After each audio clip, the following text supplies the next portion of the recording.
அருமையானவர்களே, உங்களுடைய ஆசீர்வாதத்துக்காக 1 minute ப்ளீஸ்ல தேவன் பேசுகிற வார்த்தை கேட்போமா? ஏசாயாவின் புஸ்தகத்துல 60ஆம் அதிகாரம் 20ஆம் வசனம். உன் துக்க நாட்கள் முடிந்து போம்.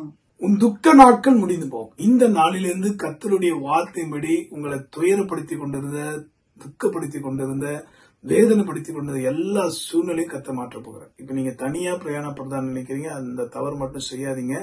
உங்க துக்கத்தை எல்லாம் சிலுவையில சுமந்து தீர்த்த இயேசப்பா கூடவே இருக்கிறாரு. உங்க துக்கம் இன்னையோடு முடிந்து போகுது. இனி மகிழ்ச்சி, சந்தோஷம் தான். ஆண்டவரே, இந்த வார்த்தையை நம்பி என்னோட ஜெபிக்கிற அத்தனை பேரையும் நீ ஆசீர்வதி. எல்லா துயரத்தையும் வேதனையும் மாற்றி போடும். ஆசீர்வதி, கிருபை பாராட்டும். எங்கள் துக்கத்தை சுமந்து தீர்த்தீரே, உமக்கு ஸ்தோத்திரம். இயேசுவின் மூலமாய் பிதாவே, ஆமென்.